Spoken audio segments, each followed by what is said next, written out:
What time is it? It's time for another Every Other Wednesday. Welcome, welcome, everyone. I believe it's dropping off. I know. I thought I'd put a different, more positive spin on it. Yeah, that's good. They're dropping in like flies. You should consider the line of motivational speaking as a career.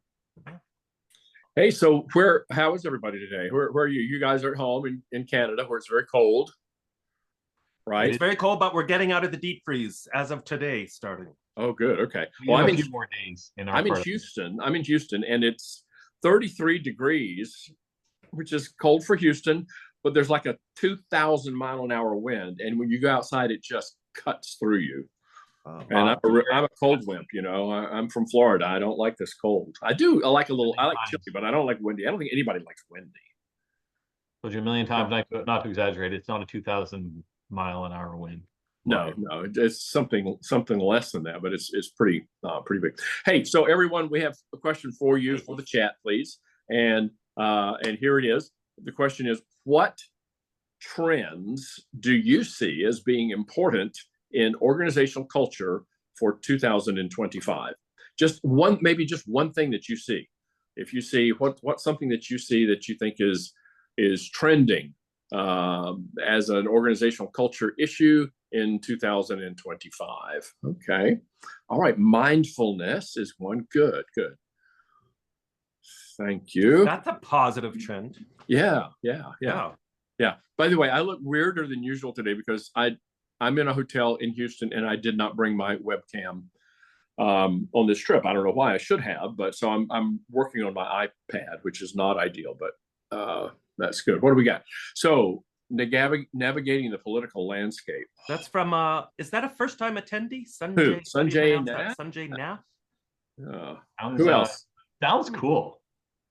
All right. So Sherry has given us a good one. Mindfulness. Come on, folks. This is where we get our material. We don't have much else. We go with what you say. So what is a trend that you're seeing out there for this year in culture? Carol, our country is having organizational issues. My apologies to all Canadians. Thank you. Usually it's the Canadians who are apologizing. We're known for it worldwide. That's right. And we're sorry for being known for it. Yeah. Well, sorry for apologizing. We're sorry for apologizing. Yeah. Anything else, folks, as we get started? And it could be, it's maybe not necessarily something that you're seeing, but maybe something just if you put it on your mind, gazing hat, what do you predict might be a trend? Yeah, informal engagement. I wonder what that is, Phil. What is your definition of informal engagement? I'm guessing. I'm thinking that Phil's talking about those interactions that go on that aren't, sit down and have coffee, you have 5 minutes, go, but it's the water cooler talk. It's those kind of organic things, more relaxed engagement with team members in meetings or outside of meetings. Okay, cool. Good. What else, folks? What others? While you're kind of thinking about that and writing some things in the chat, why don't we go ahead and introduce ourselves? So we'll start with Sanjay. Hi, my name is Sanjay Nath, and I am a speaker and author based in just outside of Toronto in Oakville, Ontario in Canada. I speak on leadership and performance and I'd like to welcome everyone here to Every Other Wednesday. Mr. Kerr, I pass the torch to you. Hello, I am in beautiful Canmore, Alberta, Canada, in the sovereign independent nation of Canada.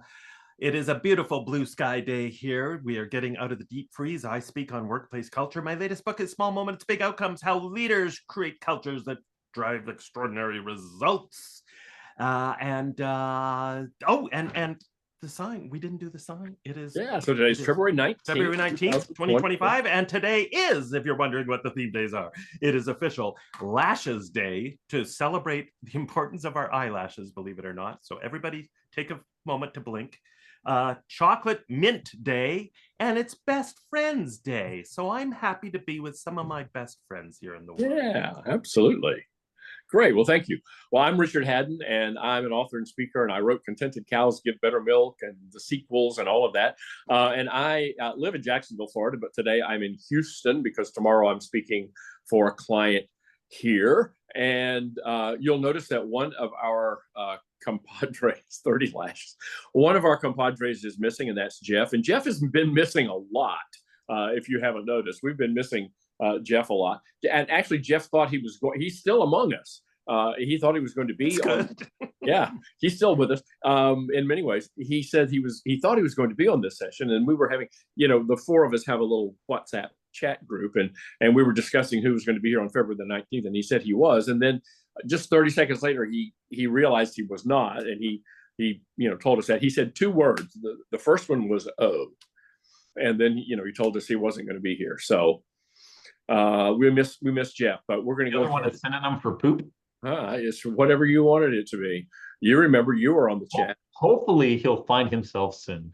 Yeah. Oh gosh. So, all right. So, how to navigate spending with so many unknowns is Brenda's comment. Yeah. Okay. I'm getting an email from Diane McQuaid. She's unable to join. I think I know what she's doing. She's clicking the registration link and not the join link. You guys talk amongst yourselves. I'm going to send a quick we'll talk email. amongst ourselves. I suspect uncertainty is going to be I'm already hearing about it from clients. There's certainly with the politics and economic ramifications going on, huge uncertainty. Oh, there's so much, yeah, and I was being smart-assery when I was saying political, but I mean that's something that's always there. It just seems to be on steroids right now, and it's not just one particular person or group. It's just in general. In Canada, we're on the verge of all kinds of political turmoil. Our prime minister's essentially resigned, and I mean it's always ongoing, right? And what works now doesn't necessarily work 3 months or 6 months from now too. So lots of instability and lots of change, and and then the other big one is technology, which is constantly changing. I just look at things like when I was a kid, if you were lost, you had to pull over and find a payphone to tell someone, you weren't going to be there. What's a payphone, Sanjay? Exactly. You had to call the restaurant. Like, you're like, yeah, I'm looking for Bill. I don't know his last name. He's got hair. He's waiting for that narrows it down. Yeah. So, yeah. So much has changed. So, I mean, the reason we asked our esteemed group here, we just wanted to hear some of the things that were on your mind.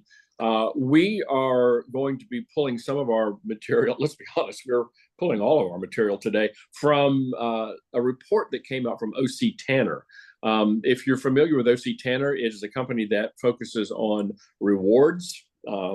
So they have programs and processes for rewarding employees. They also have things that you can buy, products and so forth that you can buy. OC Tanner. So, this is the new year. I know we're nearly 2 months into the new year, but we were thinking it'd be interesting to talk about what some of those trends in organizational culture would be for 2025. And OC Tanner every year comes out with their predictions for what they think are going to be the top 5 culture trends. So I thought we would talk about some of those and just get your take on it and get our take on it as well. How does that sound, everybody? That sounds amazing. Will that work? It sounds like a good plan because, we don't have another plan. Another one, right? Okay. So let's just look at Fritz's comment. Most of our local workforce is federal government. Oh, wow. My organization relies upon their taxes for our work. So what happens if no one is working? Fritz, I cannot imagine the turmoil that's going on really with all the entire federal workforce. That gets into a whole other thing we could talk about. And it's not even about politics. It's simply about leadership and how you lead organizations like that. But that's for that's for a whole other day. So, gentlemen, trends.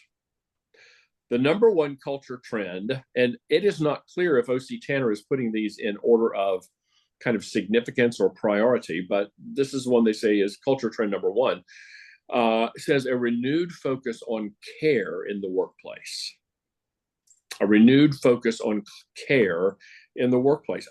I see that as a positive. I'm not sure that I see it as very prevalent in the workplace. Certainly not as prevalent as probably would be helpful. What do you guys think? And audience, what do you think? Care in the workplace. So I mean the term renewed implies that it went away and it's coming back. Yeah, that's exactly what I glommed on. Right. So I'm like, did it go away? Like, should it ever gone away? And I guess the answer is depends on where you work. Because in some places, it's not renewed because it never left. In other places, it's not renewed because it never existed and it's not coming back in 2025. And then Right. probably in some instances, it was there and then they got busy with other stuff and now they're trying to get back to it. Mhm. So whenever I see these kinds of surveys, I always take them with a grain of salt because there's so many moving parts. It's really Mhm. hard to distill and bring it down to it's this little kernel and you twist this and flip this switch and boom, everything miraculously happens. I think you've got to interpret it a lot within your organization. Mhm. Yeah, I'm wondering I'm wondering what their rationale for suggesting that is, and I'm wondering if it's partly not necessarily what they're seeing, but what they hope to see, or what they believe. Yeah, I sometimes think that's the case Yeah. in many of these discussions. Yeah, But I but think but it's also what they predict will happen in response to all the chaos and uncertainty and change that is happening, that organizations are going to have to, in theory, double down on care, just like we Well, saw right. at the start of the pandemic, where that became Right. a big value that everybody was reminding one another of, that we've got to be extra compassionate, and empathy and care has to come to the Now- front of the. And Carol said, and she's right. She said, I hear the term self-care a lot. Jenny is saying we're all over health and wellness in my organization. And I want to hear from Jenny what she means by that. yeah, What do you mean you're over health and wellness? well, I think she means that they're doing a lot of it. They talk a lot about health. Yeah, they're all over it. wellness. Like, Oh, is that what you Yeah, mean? like You're all all over over it, it, like as a we would blanket, say, or- like as- white on rice, all not over. over it. Okay, like white, or as we say in the South, like white on grits. Yeah. Okay. So, but they actually say that what they did was they had a focus group where they asked simply two questions, and one was, "Are you surviving?" And if the answer to that was yes, then are you thriving? And they're talking about organizations that recognize the fact that until you kind of get yourself squared away, where you're able to focus on your work, then it's going to be very hard for you to give everything that you've got to your work. I mean, it's a little bit like the idea of, if the oxygen masks come down on the airplane, put yours on first before you try to help anybody else. You can't really give yourself to the organization unless you've got some basic needs taken care of. And that's how I interpret the idea of care. I mean, you've got to care for yourself. You've got to get enough sleep. You've got to take vacation. You've got to get rest. You've got to enjoy what you're doing. You cannot just be 70 hours a week. You can for a little while, but it's not sustainable. And so if you're going to have anything left to give the organization, you got to care for yourself, because guess what? Not a whole lot of other people are going to do it. So that's kind of how I see it. And I think what they're saying here is, folks, we better take a look at this. And I'm not talking about, you got to put cucumbers on everybody's eyes and let them go to a spa day all day, every day. We got work to do here. But we do have to acknowledge that people do get burned out. People have high stress. When they do, they're not as engaged, because if you're all engaged in your own stress, you can't possibly be engaged in the enterprise of the organization. And so we got to help people to a reasonable degree. Again, we're not talking about, we've all got work to do. It's not about coddling people, but it is about making sure that they can care for themselves, and to the degree that the organization can contribute to that, how can we help care for people so they can focus on the work? And it's a good point to remind us all that the World Health Organization, in 2019, 2020, came up with an official definition of burnout, and they identified it as an occupational characteristic. And what's really important about what their statement said essentially was, we have to stop downloading all of the blame on individuals and saying, you just need to be more mindful and practice yoga, and you'll be fine. Right. It's recognizing that it starts with exactly what we talk about here, folks: organizational culture, that it is a culture phenomenon that creates burnout, and we have to look at it through that culture lens and create healthy workplaces. Yeah. And so, one of the things I enjoyed about this article was the numbers. And again, you numbers? I figured, why not? And I can't say that I really understand where these numbers are coming from, but they've quantified some stuff, and it's nice to see. So they said, for example, if there is a sense of thriving at work, an idea that the organization cares about me, there is a 378% increase on like, and again, or if they don't care, if they feel they don't care about me, there's an 80% decline, which again, I don't know where those numbers are coming from, but the idea being, when people feel cared about and feel like they belong to something, they're more likely to get involved. They also said there's also a business benefit for caring for people because employees who thrive at work, and again, this is right from the article, 84% less likely to burn out, 30% less likely to leave the organization, 12 times more likely to feel high engagement, and 7 times more likely to do great work. So if I can sum up that last point, it would be, think about it this way: contented cows give better milk. Now there's a title for a book. What a great title. What do you think? Well, but I think, and I like what Jenny has said, and I as soon as you say that, I'm going to read the comment, and I'll tell you what I thought of immediately.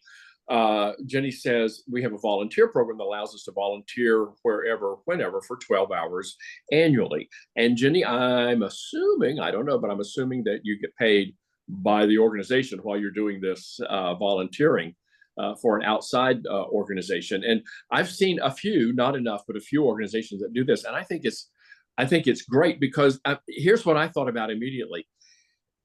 If we want everybody to be working so hard and so focused on the company that they are totally burned out, then we don't have room for them to expend any energy on behalf of anyone else. But if we're saying, all right, we've got things pretty well managed here, we want you to, 12 hours a year is not very much, to be honest, but to take an hour a month that you don't have to be focused on the business. We're going to pay you. You be focused on something outside of us. And I think an organization like that, I think there's some healthy elements clearly to that if you're in a position to be able to say that. The reality on that note of what you were saying, Richard, I forget who said this. I wrote about this, I know, but somebody making the point very eloquently in an article. It was I believe a CEO somewhere who was saying, we have to stop bragging about giving 100% and telling our employees to give 100%. You cannot give 100. That means you have nothing left for anyone else, for your family, for yourself, or anything. I tell my employees, give 85%, and then you've got some wiggle room for when things come up, when you're dealing with crap that happens throughout the day. You can't give 100%. So just be aware the language was the point, right? And the reality too is there's no perfect fit for a job. So if you go, even if you love your job, there's still more to your personality and dimensions beyond that. So maybe mentally you're stimulated, but maybe not physically or emotionally or whatever it is, or to a certain degree, you only get so much fulfillment. So having, like you said, that wiggle room that people can volunteer or, and here's the other thing too, is a lot of times those kind of programs, so formally or informal, allow people to thrive in a different way. So my kids, as you guys know, are competitive gymnasts. And I actually really like this. As part of the requirement for being in the competitive gym program, the parents are required to do volunteer hours for the gym, whether it's at a meet, you're collecting tickets. Like actually, in fact, today and on Saturday, I'm going to the gym to move equipment because they're upgrading the lights to an LED system. And the nice thing about that is I found over the years, because my guys have been involved now for 10 years, that I get to know the parents in a different level. And you create those interactions and those relationships that may not otherwise exist, as well as doing some great work for the community and helping other people.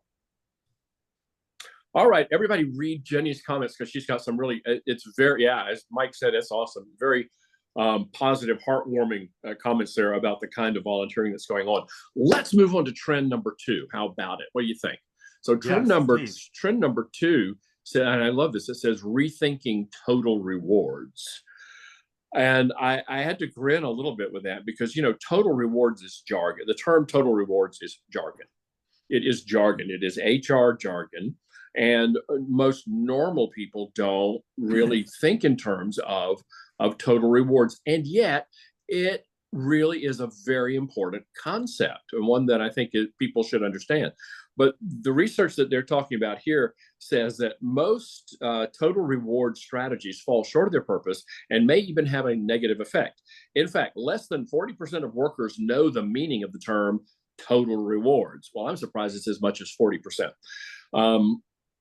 But we know what total rewards is. I think the three of us, hopefully, total reward simply is the acknowledgement that your salary, your wages are only a portion of the financial investment that the organization makes in your employment. So total rewards takes into effect your salary, all of your benefits, the taxes, and everything, every penny that comes out of the organization on your behalf because you are employed.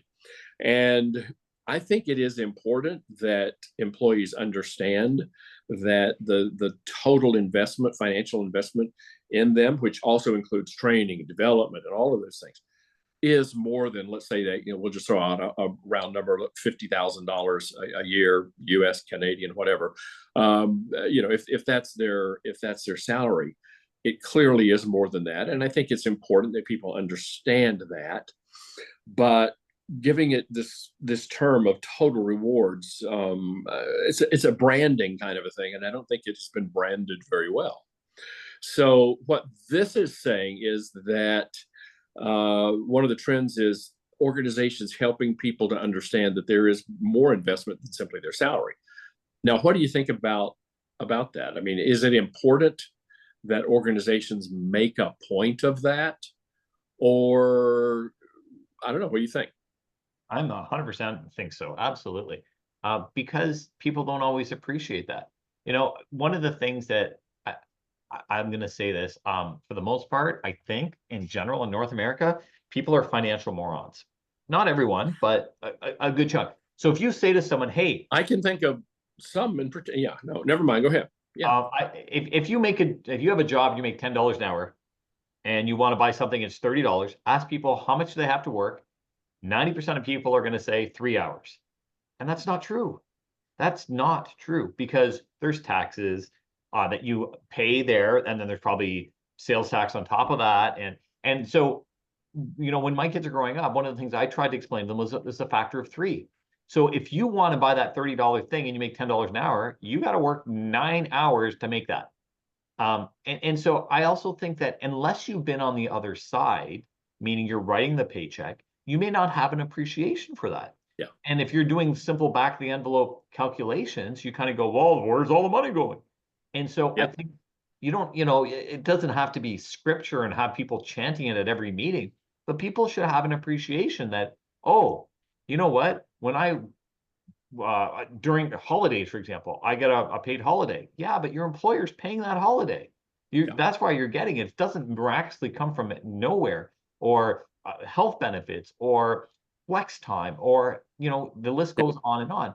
And so as such, it's important to understand there's a give and take, which means if you appreciate some of those benefits as the total benefits package, then you're more likely to give on the other end. And it, again, becomes more of a symbiotic relationship. Right. And I've always seen this as part of the whole idea of open book management, which is, let's be very transparent about finances in our organization. Let's talk about how much our stuff costs. What are our cost of goods? What's our cost of labor? What's our cost of capital? And all this other stuff, so that people understand how much it goes into making our product. And then let's talk about where our money comes from and look at the numbers. And I think when people see that, because I think without knowledge of this, they make up the numbers, and the numbers usually are wrong.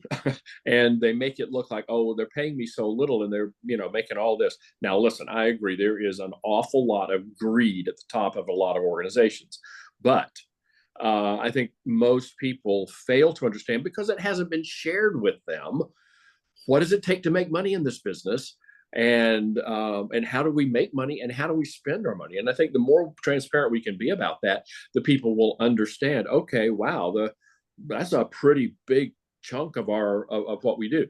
I was on a board of a nonprofit for about 10 years. And I mean, our more than 70% of our expenses were employee related.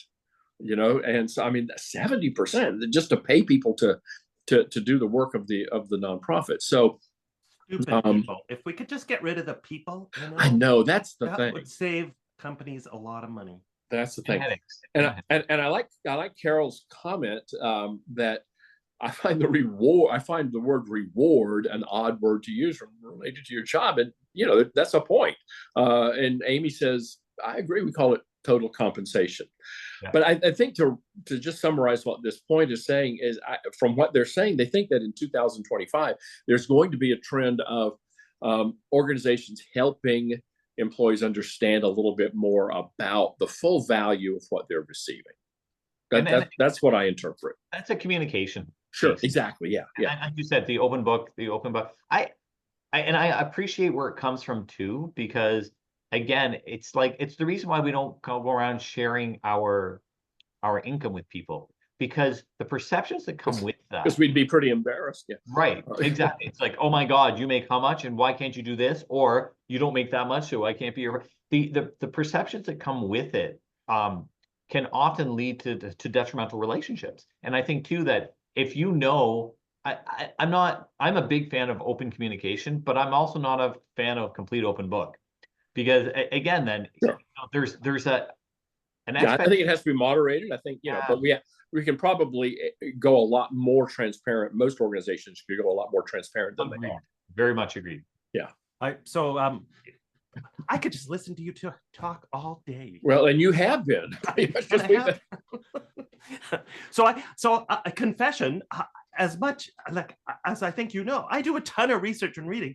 This is the first time I've ever heard this term. Total rewards. It is. It may be an American thing. Maybe it is, but yeah, I agree with Carol. It sounds jargony. It sounds flat. It sounds stagnant, sterile. It sounds the kind of thing, you go to the About Us. Like a branding thing. Applying for a job, and it's the blah, blah, blah, same old. So we provide a competitive package of, and what people, I circle back to our first trend of care.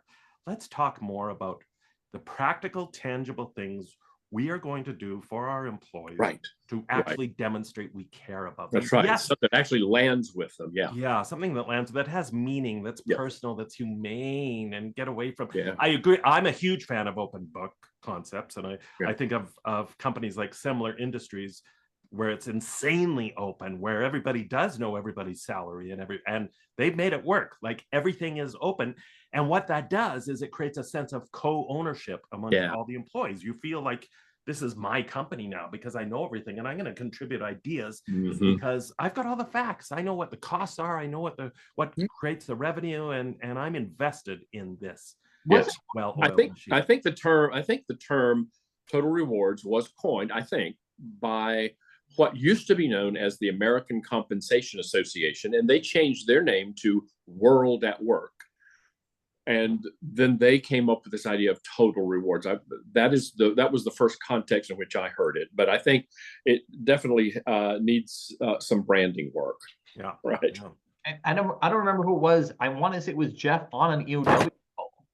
He said this. It was talking about he was in a store and some employee started rambling off. And he's asked a question. It's like, oh yeah, we sell these. It improves our margin by 13%, and he's going on and on. Because it was a completely open book. Well, I think that was me talking about Zingerman Roadhouse restaurants. Is that what it was? Okay, I knew it was one of you. As someone who was way older than me and not as good looking. Yeah, but don't say Jeff's name again, because that makes Mike have a reaction there.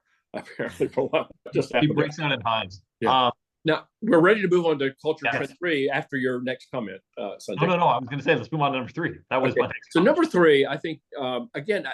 I don't know if I think this is yes, but I hope it's not just hopeful, and that is destigmatizing mental health issues at work. So again, the context of this is we believe that these are trends that are happening in 2025, that there will be a further destigmatization of mental health issues at work. There clearly has been a change in that over the course of several decades, but there is still a persistent stigma of people who happen to have a condition that affects their behavior rather than their appearance or their motor skills or their respiration or something. There is still that, and I think it is. If this is true, I think it's very positive if we begin to if we continue to destigmatize that, so that we can help people deal with it, because it can be dealt with, it can be treated. There's help for people, but not if we put a big ugly sticker on it. Well, and not if we have the kind of culture where people don't feel safe speaking up and That's saying, right. I need help. Yeah. I need professional help. I'm having these challenges. It goes back to culture. And again, it reminds me of the care thing. So I'm glad, Richard, that you said further destigmatization of mental health issues, because I think we have been, if you could graph this, I suspect for a good at least 15 years, 20 years, we've been moving in a positive direction. You're right.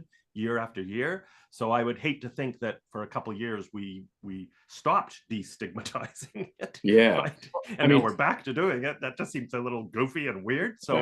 So maybe it's, about doubling down on this, because it is such a critical issue.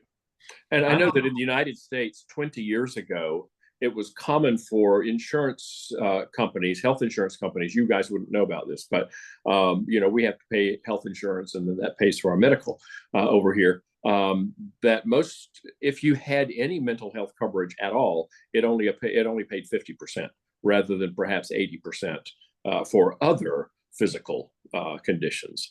And I think that has changed, which I think is positive. And the whole mental health piece it's a spectrum, and like it or not, everyone's on it in certain degrees on certain issues. And it's one of those things that it's just there. Just because we're more aware of it and we talk more openly about it doesn't mean it's gotten worse. It's just it's more accepted. It reminds me in the late 90s, I was part of an event called the Last Conference on Racism.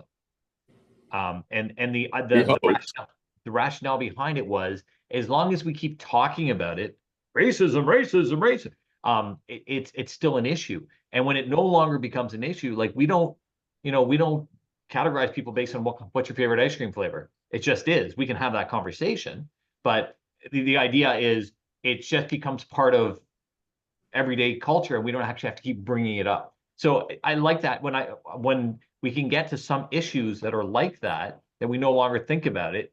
I mean, as silly as this, go back 100 years ago, women voting was like that. It was a big issue. Now we don't talk about that. It's accepted. It just is, yeah. And it would be great if we get to that point where mental illness was looked at in the same way as perhaps a neuromuscular condition or something, Yeah. When was this conference, Sanjay? Oh, late 90s. I don't know. Well, how did that turn out? Yeah, because that wasn't the last one. I don't think that. It was not the last one. Yeah, we just have some really good comments. Came out a few years later. I want to encourage everybody to read the comments. We can't cover them all, but really, and it's just so appreciate everybody's engagement in the chat section. That's really good. So yeah, so expanding. I mean, further destigmatizing issues of mental health. So I don't know. I think to the degree that people in our audience can contribute to that would be to just check yourself and make sure that we're not inadvertently stigmatizing those kinds of issues, and encourage others not to stigmatize mental health issues. Just a quick question. When you guys initially invited me into the group, you said something about neurodivergent quotient or something, and that's why I was invited. What was that all about? Well, you helped us out, but we have a comment about this, and I mean this is tough for some people to, I think to really embrace and to grasp. But we know so much more about the neurodivergent community now than we did before, and as Laura is saying here, tapping into that community, the talent has huge potential, but we got to change our hiring culture and our hiring practices, because they are not set up to get the most from people who are members of the neurodivergent community. So we got to really do that. We've got to look at the whole system. We can't just make a tweak here and there. It's got to be about fundamental assumptions. But we have a couple more trends to look at. And the fourth one here, which frankly I had not really been aware of, and that is expanding onboarding beyond new hires. And based on what they're saying here, I think it's a brilliant idea. What they're talking about is, we talk about onboarding and the importance of onboarding new employees. I'm a strong opponent. What's the other word? Proponent of that. It's the time zone. Yeah, a strong proponent of that. But they're talking about, what about onboarding when you change jobs within the same organization, when you move to a new department? And I'll bet that's I don't know, audience. Does that happen very much? Obviously, there will be some familiarization and some training and that kind of thing. But do we put as much into the onboarding of people for an internal move as we do when someone first comes into the organization? Well, and the other issue on this that's very topical and timely too, and I've written about this, is if you're still in that phase where you're bringing people back from working remotely into an office, I've written a lot about onboarding there. Do a proper even if they've worked for you for 10 years, if they've been working at home for 2-3 years, treat them like make them feel welcome, onboard them properly, update them on what's happening, make them feel part of the in-office team again. It's so critical. And I love that, Richard, too. I love that idea of just thinking about it in all those different aspects. You're doing a lateral transfer to a different department, or shifting to a different office location, then onboard them properly, just the way you would with a new employee. Totally. And I think the key word there is properly. And properly is not equal, but fair. But what I'm saying is, some people need more hand-holding and walk through the process. Sure. Other people, if you do the same thing, it's insulting to them. So the idea is making them feel welcome, especially when they know the process better than the person walking them through it. You know what I'm saying? So it has to be appropriate for the person to make them feel, yes, this is valuable. And it might just be something as simple as, hey, we're going for a coffee with the new manager, and we're going to say, thank you, congratulations, because you know everything, but we just wanted to recognize and let you know that we appreciate and we see this transition, and it is, it's a significant thing.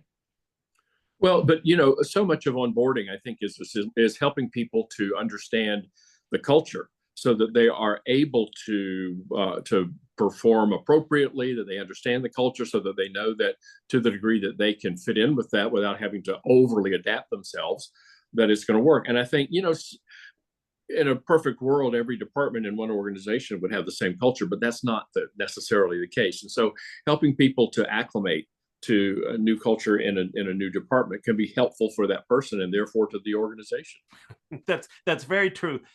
I can't tell you the number of big organizations I've worked with where different departments have it's insanely whole different personality. Like, it's crazy, right? So I have visions of, now you having just said that, I have visions, right, of a new employee being welcomed into a department where the manager is saying, okay, so we don't exactly do things like Bob. Right. Here's how we roll. Yeah. You're going to be a lot happier.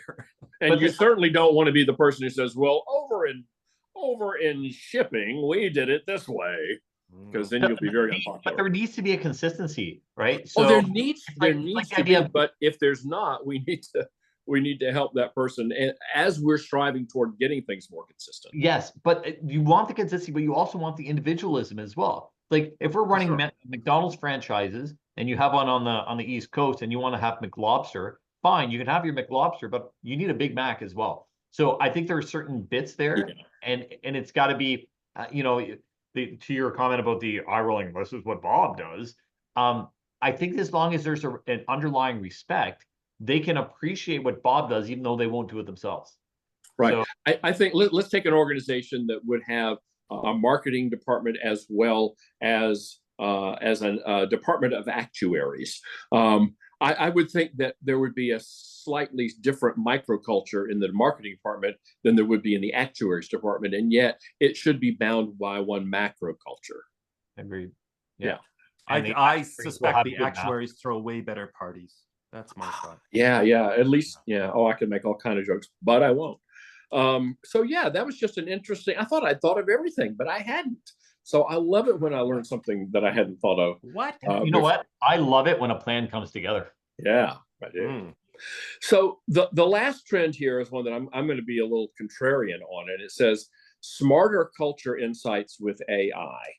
And we don't have a whole lot of time here, but I'll just boil down kind of what this is saying. I mean, listen, I'm a huge, what was that big word again? Oh, proponent of AI. I use AI. You know, a lot of our audience uses AI, and it is not going away. We know it's not going away. But they're talking here about using AI to understand how to better reward this employee over that employee, and knowing, even to the point of knowing what to say to this employee that will cause them to feel appreciated.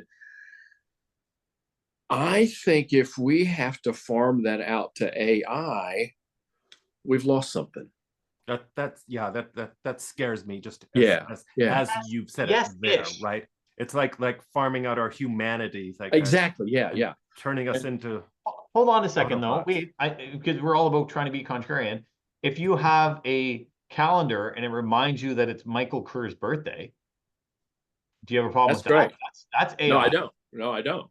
Okay. Well, I don't know. That's I wouldn't call that AI. That wouldn't be in the AI. traditional sense. That's real. I mean, there are apps like Kudos recognition app. Yeah, all that example, kind of I've worked stuff. with this company, and I'm they all for store that. all that stuff. It's just, I'm all for I that. mean, I have your birthday written down on a notepad, Sanjay, on a sticky note. I don't need AI to remind me of that important. Well, I don't need it because his birthday is the same as my wedding anniversary. So, but if it weren't for that, I might never remember.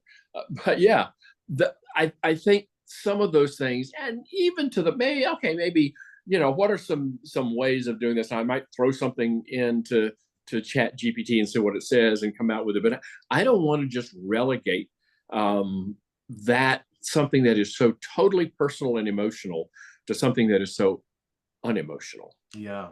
Well said, that, Richard. Well said. But there's a purpose to serve that it can help you.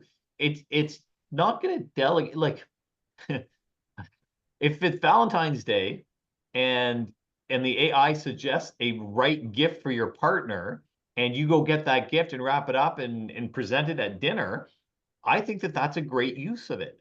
I think that if it now orders it and sends an Uber and then Right, exactly. Yeah. there's a difference. I see what you're saying. Well, okay, with your example though, two concerns I would have. Two concerns. First of all, I have a date on three concerns.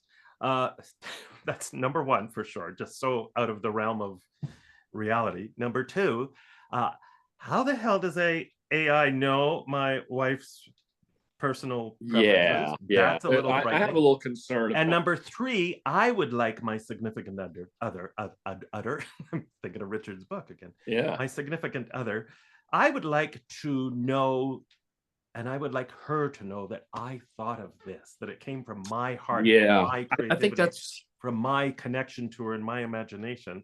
And I didn't outsource my. Now, if you program the AI, is that okay then? What? Sorry. If you program the AI, is that okay? I don't know. On a fun note, have you ever done this? Because I did this just a while ago. I asked Chat GPT to write my obituary. Oh no. Yes, and it was some things it got pretty. I would say 60% accurate, but evidently I have a wife named Laura in Edmonton that I've never met. I can't wait to meet her, and two lovely children. I think Matthew and I forget my daughter. Well, there's one other thing that I hope it got wrong, and that was your date of death.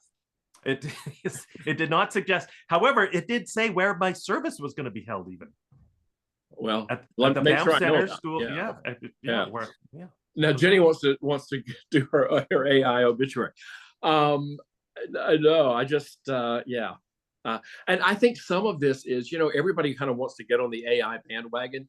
And because I'm writing a book this year and it's going to have some stuff in AI because I feel like it has to. But I don't want to get too weird with it. I feel like the folks at OC Tanner, and I have a lot of respect for the work that they do. Don't get me wrong. Sure. But I think somebody in writing this article might have said, okay, we need one more trend. And we haven't said anything about AI. Let's talk about AI. So I don't know, folks. AI is here. There's a lot of good stuff.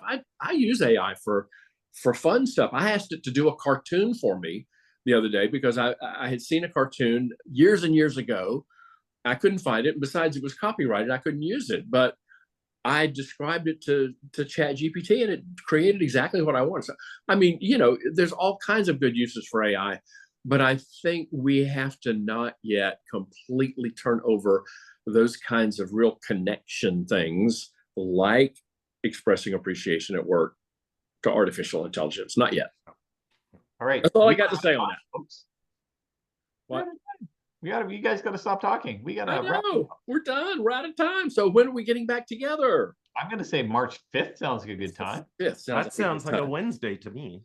Yeah, it's not that Wednesday, but it's every other Wednesday. Every other Wednesday. Sadly, I will not be here then. I will not be here either. Well, I think I will. everybody enjoy Richard's company. Yeah. You won't be here, Sanjay? I will not be. I actually am speaking that day. Okay. Well, we got to see if Jeff is. Otherwise, we'll do a our pre-recorded version of Is that what the kids anyway, call it now? A pre-read? a pre-read. Yeah. All right, folks. We so appreciate all of you being here. We really, really Yeah. do. So come Thank you back. for the brilliant comments. Yeah, this was So appreciate it. great. Excellent. Yeah. Thank you. Thank you. Thank you. And we'll see you March the 5th, whether it's live or on Memorex. Who remembers that?